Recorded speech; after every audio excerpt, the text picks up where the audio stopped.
가장 편한 친구와 밥을 먹고 있습니다. 아무 생각 없이 말합니다. 야, 너는 왜 맨날 그렇게 예민하게 굴어? 친구가 잠깐 웃습니다. 그리고 화제가 바뀝니다. 그날 저녁 친구에게서 연락이 없습니다. 다음 날도, 그 다음 날도. 며칠 뒤 다른 친구한테 전해 듣습니다. 걔 너한테 많이 상처받았대. 아무리 생각해도 모르겠습니다. 내가 뭘 어쨌다는 거지? 나쁜 말 한 것도 아닌데. 반대로 이런 경험도 있을 겁니다. 누군가가 분명히 좋은 말을 했는데 그 말이 집에 오는 내내 마음에 걸립니다. 잘 될 거야, 별거 아니잖아. 다 너를 위해서 하는 말이야. 그 말을 한 사람은 아직도 모를 겁니다. 그 말이 오히려 더 힘들었다는 걸. 오늘 이야기할 내용은 조금 불편할 수 있습니다. 왜냐하면 관계를 망치는 말은 대부분 나쁜 사람이 하는 말이 아니기 때문입니다. 가장 친한 사람이 가장 좋은 의도로 가장 자연스럽게 하는 말이기 때문입니다. 오늘은 친한 사이일수록 절대 해서는 안 되는 말 5가지와 그 말이 왜 심리학적으로 관계를 조용히 끊어내는지, 그리고 대신 어떻게 말해야 하는지까지 이야기해 보겠습니다. 관계를 유리잔이라고 생각해 보세요. 새 유리잔은 투명하고 단단합니다. 그런데 이 유리잔 어느 날 갑자기 깨집니다. 아무 충격도 없었는데, 멀쩡해 보였는데. 유리공학자들이 밝혀낸 사실이 있습니다. 유리는 깨지기 훨씬 전부터 눈에 보이지 않는 미세한 균열이 생깁니다. 균열이 쌓이고 쌓여서 결국 어느 임계점에서 단번에 깨지는 겁니다. 갑자기 깨진 게 아닙니다. 오랫동안 조금씩 깨지고 있었던 겁니다. 관계도 똑같습니다. 어느 날 갑자기 멀어진 친구, 어느 날 갑자기 식어버린 관계, 갑자기 그런 게 아닙니다. 수십 번의 작은 말들이 쌓이고 쌓여 어느 날 조용히 끝난 겁니다. 그 균열을 만드는 게 뭘까요? 폭언, 욕설, 배신? 물론 그런 것들도 있습니다. 하지만 실제로 관계의 균열을 가장 많이 만드는 건 아무도 상처인 줄 모르는 말들입니다. 미국 심리학자 존 고트먼 교수는 수천 쌍의 부부를 15분만 관찰해서 이혼 여부를 94% 정확도로 예측했습니다. 그 기준이 뭐였을까요? 큰 다툼이 아니었습니다. 일상적인 대화 속 작은 말투였습니다. 친한 사이에서 아무 생각 없이 쓰는 그 말들. 지금부터 그 말들을 하나씩 보겠습니다. 혹시 최근에 들어본 말이 있는지, 혹은 내가 무심코 했던 말이 있는지 같이 확인해 보세요.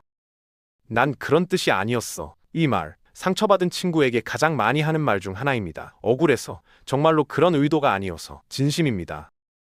그런데 이 말을 들은 사람은 이렇게 느낍니다. 내가 상처받은 건 사실인데 지금 내 감정이 잘못됐다는 거야?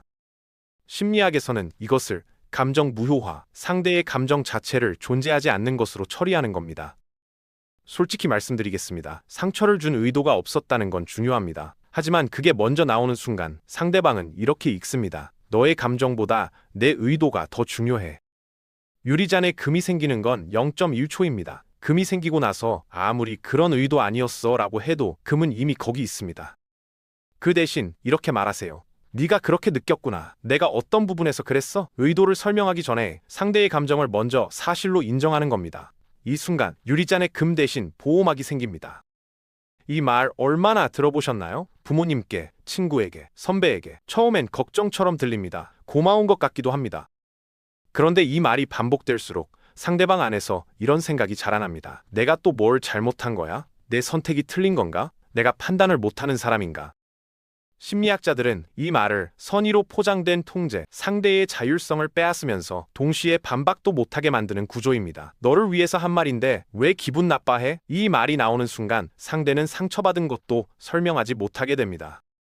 2023년 토론토 대학 연구에서 자율성이 반복적으로 침해된 관계에서 상대방은 점점 자신의 감정을 숨기게 되고 결국 관계에서 심리적으로 철수한다는 것이 확인됐습니다. 티는 안 납니다. 웃으면서 고맙다고 합니다. 하지만 유리잔 안에선 조용히 금이 생깁니다.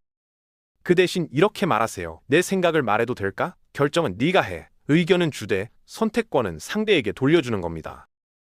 이 말은 조용하고 그래서 더 위험합니다. 다른 사람들은 다 괜찮다는데 왜 너만 그래? 이 말을 반복적으로 들은 사람은 자신의 감각을 믿지 못하게 됩니다. 내가 원래 예민한 사람인가? 내가 과장하는 건가? 내가 이상한 건가? 심리학에서는 이것을 가스라이팅의 출발점이라고 합니다. 의도가 전혀 없더라도 상대의 현실 인식을 조금씩 흔드는 효과가 발생합니다. 중요한 건 이겁니다. 상처받은 사람이 예민한 게 아닙니다. 그 상처를 받은 사람이 있다는 것, 그게 사실입니다. 예민함은 틀린 감각이 아닙니다. 더 섬세하게 느끼는 감각입니다. 그 대신 이렇게 말하세요. 그렇게 느꼈구나. 내가 어떻게 했으면 좋았을까? 이 말은 정말 좋은 의도에서 나옵니다. 친구가 힘들어하는 걸 보고 싶지 않아서, 빨리 기운 차리길 바라는 마음에서. 그런데 이 말을 들은 사람은 이렇게 느낍니다. 내가 힘든 게 사실인데 별거 아니라고? 내가 지금 과장하는 건가? 위로처럼 들리지만 사실은 그 사람의 고통을 축소시키는 말입니다. 한 가지 실험을 같이 해보겠습니다. 지금 최근에 힘들었던 일을 하나 떠올려 보세요. 그 순간에 누군가가 이렇게 말합니다. 잘 될 거야. 어떤가요? 위로가 됐나요? 아니면 오히려 더 혼자인 느낌이 들었나요? 사람은 위로를 원하는 게 아닙니다. 이해받고 싶은 겁니다. 잘 될 거야는 해결을 주려는 말입니다. 하지만 상대가 원하는 건 해결이 아니라 내 감정이 사실이라는 확인입니다. 그 대신 이렇게 말하세요. 많이 힘들었겠다. 지금 어때? 딱 이 두 문장이면 됩니다. 미국 심리학자 제프리 번스타인은 관계를 파탄내기 가장 좋은 말로 단 하나를 꼽았습니다. 어쩌라고 또는 나는 신경 안 써. 이 말 안에는 단 하나의 메시지가 담겨 있습니다. 너의 감정과 생각은 나에게 전혀 중요하지 않다. 워싱턴 대학 존 고트먼 교수의 연구에서 갈등 상황에 무시하는 말을 자주 사용한 부분은 관계 만족도가 현저히 낮았고 정서적 거리감이 점점 커졌습니다. 단 한 번이 아닙니다. 한 번에 어쩌라고가 유리잔에 깊은 금을 냅니다. 그런데 이 말이 더 무서운 이유가 있습니다. 이 말을 들은 사람은 다음엔 말을 꺼내지 말아야겠다는 학습을 합니다. 관계는 대화 없이 서서히 식어갑니다. 싸운 것도 아닙니다. 사건도 없었습니다. 그냥 조용히 멀어집니다. 유리잔이 그렇게 깨집니다. 그 대신 이렇게 말하세요. 지금 당장 답하기 어려운데 조금 있다가 다시 이야기할 수 있어? 지금까지 소개한 말 5가지 공통점을 눈치채셨나요? 이 말들은 전부 나쁜 의도에서 나온 게 아닙니다. 오히려 관계를 걱정하고 친구를 위해서 하는 말들입니다. 그런데 왜 더 깊은 균열이 생길까요? 이유는 하나입니다. 친한 사이일수록 상대방의 말에 더 큰 의미를 부여하기 때문입니다. 낯선 사람이 별거 아니야 라고 하면 무시할 수 있습니다. 하지만 가장 믿는 사람이 별거 아니야 라고 하면 내가 정말 별거 아닌 사람인가가 됩니다. 말의 무게는 말 자체가 결정하지 않습니다. 그 말을 한 사람과의 관계가 결정합니다. 뇌과학적으로 보면 더 명확합니다. 가까운 사람에 대해 생각할 때 뇌는 나 자신을 인식하는 영역과 거의 동일한 영역을 활성화합니다. 쉽게 말하면 뇌가 가까운 사람을 나의 일부로 인식합니다. 그래서 가까운 사람의 말은 타인의 평가가 아니라 자기 자신에 대한 평가로 처리됩니다. 낯선 사람의 말보다 10배 더 깊이 박히는 이유입니다. 그래서 친한 사이일수록 더 조심해야 하는 역설이 생깁니다. 가장 편한 사람에게 가장 함부로 말하게 되는 바로 그 순간 유리잔에는 소리 없이 금이 생기고 있습니다. 그렇다면 어떻게 해야 할까요? 오늘 배운 5가지 말 대신 딱 3가지 원칙만 기억하세요. 첫 번째, 감정을 먼저, 해결은 나중에. 상대가 힘들다고 말할 때 가장 먼저 할 일은 해결책을 주는 게 아닙니다. 많이 힘들었겠다 한마디면 됩니다. 사람은 해결보다 이해받고 싶어 합니다. 두 번째, 의도가 아니라 영향에 집중하기. 내 의도가 좋았어도 상대가 상처받았다면 그것은 이미 사실입니다. 난 그런 뜻이 아니었어. 대신 네가 그렇게 느꼈구나로 시작하세요. 순서 하나가 유리잔을 지킵니다.